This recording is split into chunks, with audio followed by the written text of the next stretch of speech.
कृष्ण मुरली मनोहर कृष्णा गोपाला गोविंदा हे दामोदरा।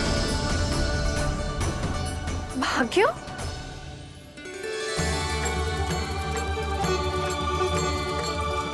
कान्हा, एक तो चोरी की और ऊपर से मूर्ख बना के भाग को। ये ठीक ना है, मुझे यशोदा जीजी को बताना ही होगा, और वो भी इसके घर पहुंचने से पहले।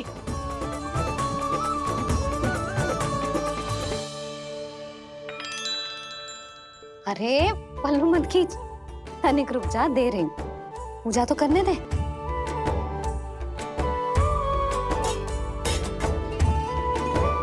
ले, अब जितना मन करे उतना प्रसाद खा।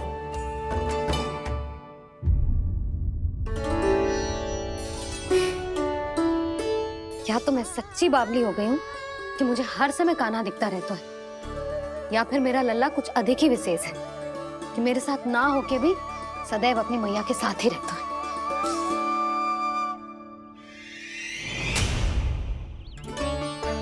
आज तो कैसे प्राण बचे, नारायण ही जानते हैं।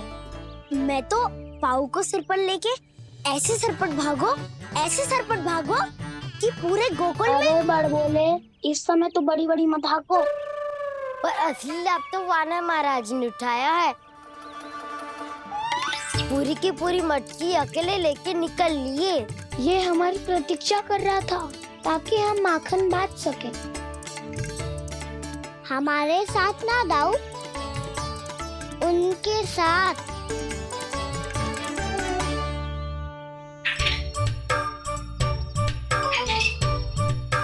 मैं समझ गो कान्हा, एक ना सभी जानवरों की भूख मिट जाए, इसलिए गया था तू सावित्री मौसी के यहाँ माखन चुराने। इससे पहले कि वो हमारे यहाँ पहुँच जाए, हमें घर पहुँचना होगा दाऊ, चाहे कछु हो जाए, पर देरी ना होनी चाहिए। इससे पहले कि बहुत समय बीत जाए, हमें ये समझना होगा कि लोभ आदमी की बुद्धि को भ्रष्ट कर दे, तो हमारे सोचने समझने की क्षमता को नष्ट कर दे। तो बहुत समय पहले की बात, एक साधु था, वो सुनसान घने जंगल में रहकर साधना करता था। ब्रह्म ज्ञान को प्राप्त करने ही वाला था कि अचानक से एक दिन उसे एक सुनहरी बिल्ली दिखाई थी। उसने उसे देखो तो सोचो कि ये तो बहुत सुंदर है, इसे तो मेरे पास रहना चाहिए, और उसने उस बिल्ली को अपने पास रख लिया। फिर उसने सोचो कि इसे तो दूध की आवश्यकता होगी और उसके लिए गाय की, तो उसने एक गाय भी रख ली। अब गाय को चारे की आवश्यकता होगी और चारे के लिए भूमि की। नारायण की कृपा से भूमि का प्रबंध भी हो गयो। अब भूमि को जोतनो है, चारा उगानो है, चारा काटनो है, और उसे गाय को खिलानो है। गाय को खिला के उसे दूध निकालनो है, और दूध निकाल के बिल्ली को पिलानो है। कार्य बढ़ गो। अब उसे लगो कि सहायता के लिए 2 जोड़ी हाथ और होने चाहिए, तो उसने विवाह भी कर लियो। कुछ समय बीतो और संतान हो गई, और उसे एक बड़े घर की आवश्यकता अनुभव हुई। इसी प्रकार धीरे धीरे लोभ ने उसे अपनी छाया में ले लिया, और वो नारायण की साधना कर ब्रह्म ज्ञान को पाने के अपने परम लक्ष्य को भूल गो। फिर अनेक वर्ष बीतने के पश्चात उसकी अपने गुरु से भेंट हुई। पहले तो उन्होंने उसे पहचाना नहीं, और पहचानो तो उनने कही कि एक बार, बस एक बार अपने कर्तव्य से भटका था तू, और देख कैसे देखते ही देखते लोभ के जंजाल में गहरे ही गहरे धंसता चला गया। सोचो, कहीं उस व्यापारी को धन के लोभ में अपना वचन देकर आप सब भी जे ही भूल तो ना करने जा रहे। परिवार, घर द्वार, भोजन, सुख शांति, जीने के लिए आवश्यक जिस सब कुछ तो है आपके पास, इसीलिए मुझे चिंता हो रही कि जिस प्रकार उस साधु ने ब्रह्म ज्ञान प्राप्ति का अवसर गवा दिया था, आप सब भी इस लोभ में आकर अपना सुख चैन ना गवा दो।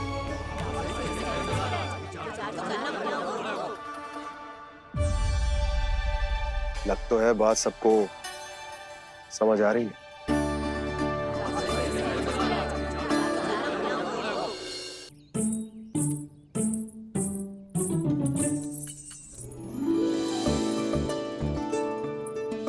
भाभी आसानी से ना मिलने देंगी कान्हा से, पर उसे देखे बिना रहा भी तो ना जा रहा मुझसे। कहाँ है वो? मुझ पे बहुत क्रोध है उन्हें। इतने शीघ्र शांत ना होगा, उन्हें मनाना तो पड़ेगा ताकि मैं नंद भवन में फिर से बिना किसी रोक टोक के आ जा सकूं। पर क्या बोलूं, कैसे मनाऊं उन्हें?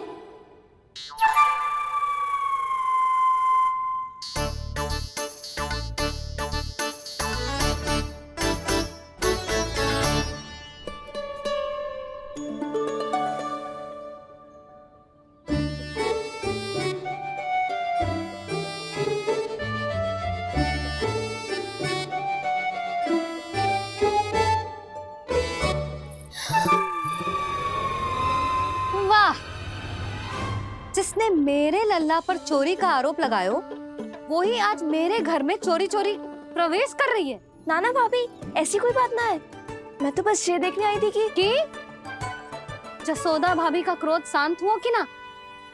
सुन ले जानकी, मेरा क्रोध उसी दिन शांत होगा जिस दिन तू सारी गोपियों के सामने मेरे कान्हा पर लगाया आरोप वापस लेगी। चोरी करेगा तो आरोप ही लगेगा ना जीजी। फिर से आरोप? सावित्री, तू भी? कल तक मुझे ये थोड़ी पता था जीजी कि आपका कान्हा सच्ची में माखन चोरी में पारंगत है।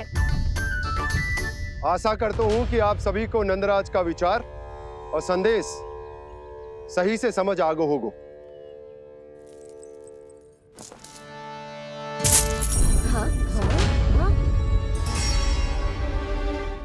सिक्कों की खनक बता रही है कि पोटली कितनी भारी है। एक ही दिन में कितनों धन पा गई जे। हमें भी इससे अधिक धन अर्जित करना होगा, तभी तो हम अपने उज्जवल का भविष्य उज्जवल कर पाएंगे। पहली बार कछु बुद्धि की बात की है तूने। नंदराज, हमारे मन में आपका बहुत सम्मान है, पर हम जो करना चाह रहे हैं वो लोभ ना है, वो तो विकास है। हाँ नंदराज, हम अपना और अपने संतानों का भला बुरा सोचे बिना कब तक अपना जीवन इस प्रकार जीते रहेंगे? फिर पिछले 4 वर्षों से हमने आपको कर भी तो ना दियो है। मुझे तो लगता है कि नंदराज की बातों पर शांति से सोच विचार के बाद ही कुछ निर्णय लेना चाहिए। ऐसा मौका बार बार ना तो। नहीं, हमें सोच विचार कर निर्णय लेना है सबने।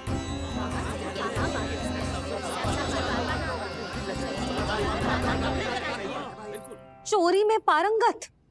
हाँ जीजी, उसने टोली बनाई है और उसका नाम भी रखा है चौर्य विद्या प्रसारण टोली, और आपका कान्हा उसका अध्यक्ष है। अच्छा, तो कान्हा पूरी टोली लेकर आया था चोरी करने तेरे घर? और नहीं तो क्या। पर एक बात बताऊं जीजी, मेरे बलदर को देखकर किसी का साहस ना हुआ भीतर जाने का, पर आपका कान्हा इतना साहसी है कि बिना भयभीत हुए इतने भयंकर बैल के निकट चले गए। सच्ची? और तेरे रक्षक बैल ने कुछ ना किया उसे? है ना अचरज की बात। क्रोध के स्थान पर वो तो उसके सामने ऐसे झुको जैसे कि प्रणाम कर रहा है। और जीजी, आपका कान्हा साहसी ही ना, बहुत चतुर भी है। मैंने मटकियां बहुत ऊपर लटकाई थी, पर बताओ कि बिना चौकी के मटकी को नीचे उतारने का उपाय किसने ढूंढा? किसने? आपके चतुर कान्हा ने। उसने अपने सखाओं को पर्वत बनायो और एक पक्के सेनापति की तरह बिना भयभीत हुए उनके ऊपर चढ़ गयो और मटकियां उतारने लगो, और एक ही ना, तीनों की तीनों मटकियां उतार ली। तीनों? हाँ जीजी, और वो इतना दयालु है कि पहले एक मटकी का माखन सब में बांट दियो और फिर बची हुई 2 मटकियों में से एक मटकी अपने सखाओं को दे दी और फिर दूसरी मटकी एक भूखे वानर को दे दी। और फिर जब मैं उसके सामने जाके प्रश्न करने लगी तो उसने मुझे अपने तर्कों के जाल में उलझाया और बड़ी आसानी से सिद्ध कर दिया कि वो तो परोपकार कर रहा था। मैं तो देखती ही रह गई और शब्द तो ऐसे झड़ते हैं मुंह से जैसे कि फूल। रुक जा सावित्री, पहले तू ये निर्णय ले ले कि तू मेरे लल्ला का गुणगान करने आई है कि उसकी निंदा करने। निंदा करने ही आई हूँ जीजी। जानकी सत्य कह रही थी, आपका कान्हा माखन चोर ही है और बलराम के साथ भागा था। बलराम क्यों? वो तो साक्षात गरुड़ देव की पीठ पे बैठ के उड़ के आयो है, तभी तो तुझसे बहुत पहले आके यहाँ बैठ गओ ना। आ देख ले, आ जा। देखो कैसे बैठ के सब पहरा दे रहे हैं कि कोई पंछी अनाज ना चुगले, और तुम दोनों व्यर्थ में इन सब पर दोष लगा रही हो। कान्हा के निकट जाने का प्रयास भी मत ही करना। पहले मेरे लल्ला पर आरोप लगाती हो, फिर उससे मिलना भी चाहती हो।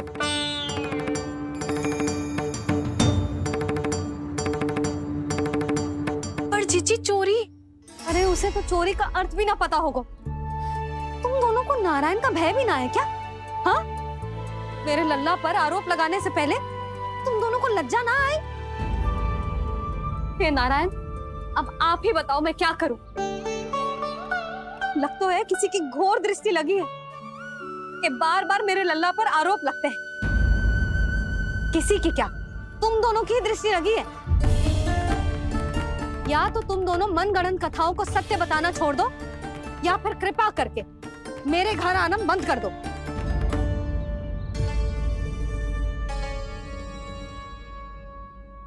अब दोनों मुंह क्या ताक रही हो? हाँ, जाओ यहां से। और तुम दोनों नंद जी की सभा में क्यों ना गई? हाँ?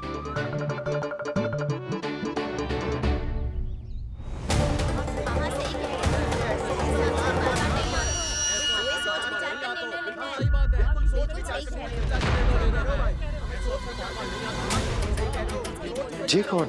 पहले तो कभी ना देखो इसे।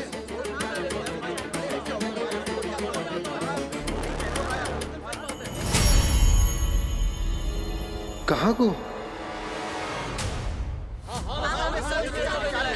बस करो।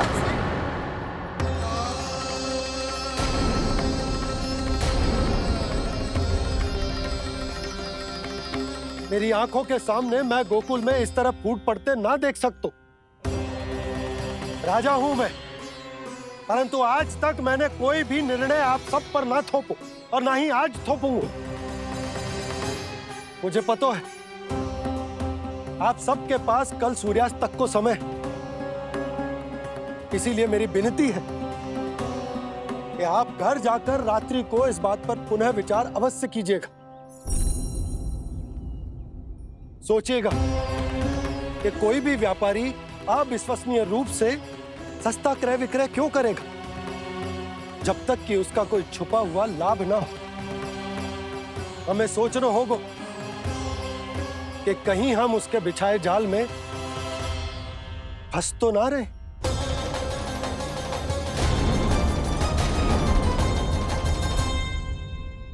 बच गए भैया, जैसे तैसे ही सही, पर समय से पहले पहुंच ही गए हो। सावित्री मौसी तनिक सी बात को इतना बड़ा चढ़ा के बोल रही थी जितना उज्जवल भी ना बोलतो।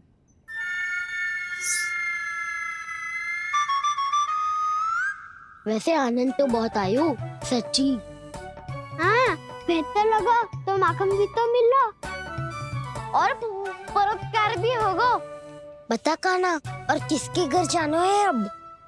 आज ही तो हमें शिक्षा मिली है, इतनी शीघ्र भूल गए तुम सब। लोग के चक्कर में पड़ोगे तो फंसोगे।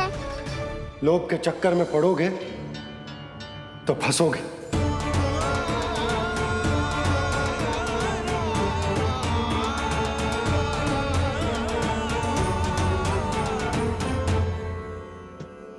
चोर, चोर कह रही है मेरे निर्दोष से बालक को। अब तो इन दोनों ने अति ही कर दी है।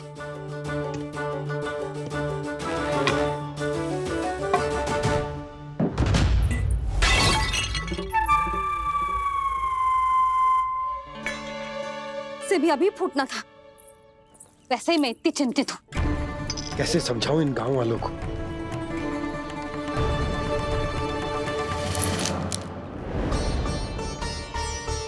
कोई समझने को तैयार ही ना है। लगता है सबकी बुद्धि भ्रष्ट हो गई है।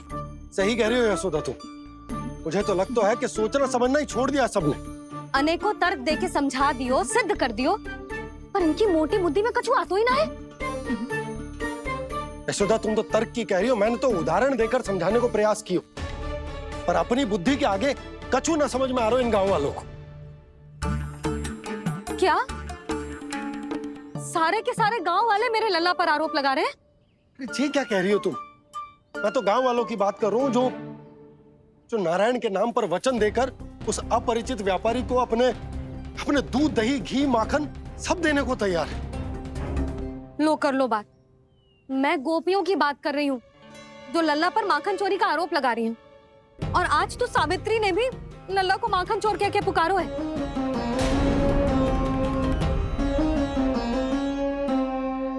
सावधान यशोदा, कहीं बड़ा होकर माखन चोर ना बन जाइए। अच्छा, ये सब आप छोड़ो। स्त्रियों की बात है, मैं संभाल लूंगी। आप ये बताओ, सभा में क्या हुआ? गोकुल में फूट पड़ गई यशोदा, लोभ की फूट।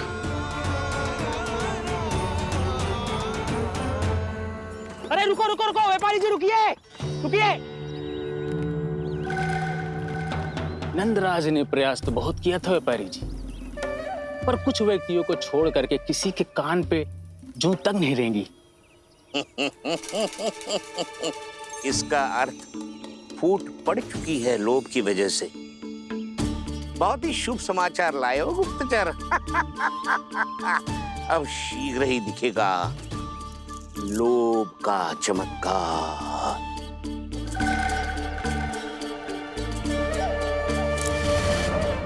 लोभ से बचने को जो पाठ हम कान्हा को पढ़ा रहे थे ना, आज वही पाठ मैं इन गांव वालों को समझाने में असमर्थ रहा। आप चिंता मत करो जी, धीरे धीरे सब ठीक हो जाएगा। तब तक बहुत देर हो जाएगी यशोदा। ये गोकुलवासी मेरे अपने, उन्हें अपनी आंखों के सामने मैं भूल करते ना देख सकता। वो सुलक्षणा, वो उस व्यापारी के प्रभाव में आ गया, और शंकरी मौसी और सुमति भी सुलक्षणा के मार्ग पर ही चल रही। कान खोल के सुन ले बहू, आज से घर में दूध पीनो बंद, दही खानो बंद, और माखन तो बिल्कुल न खानो। पर मैया, पर किंतु परंतु कुछ ना सुननो मुझे। सुलक्षणा की जैसे धनवान बननो है कि ना?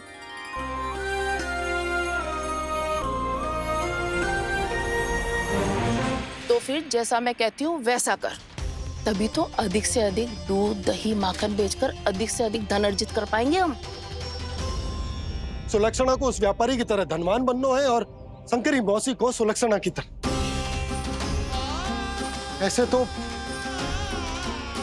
पूरा गांव ही लोभ में पड़कर कल उस व्यापारी के पास पहुंच जाएगा।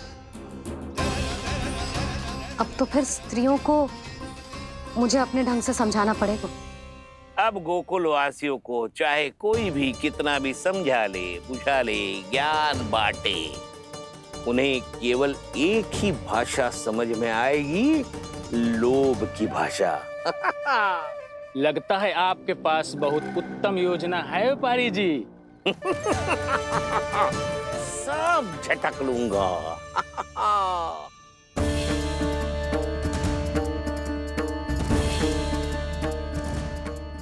आपको क्या लगता है प्रभु, मैया के समझाने से गोपियाँ समझेंगी?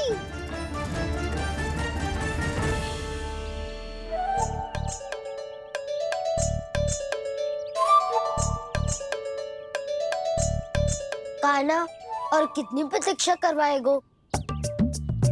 अब बता भी दे, माखन चुराने किसके घर जाना है? इतना आसान ना है निर्णय करना।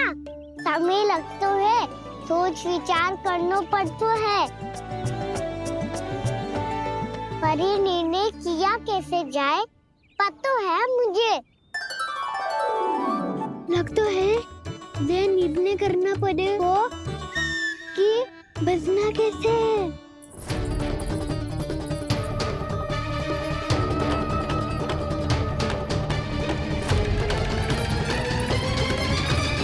सावित्री मौसी ने हमारे 14 विद्या प्रसारण के बारे में सबको बता दियो क्या?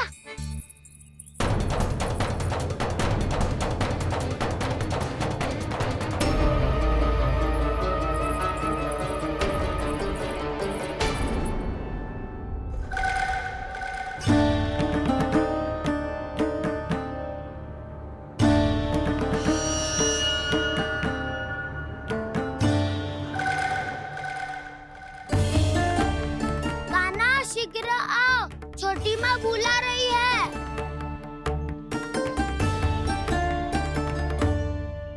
अब डांट भी पड़ेगी और कुटाई भी होगी। 14 विद्या प्रसारण कल ही आरंभ हुआ था और आज ही समाप्त हो जाएगा।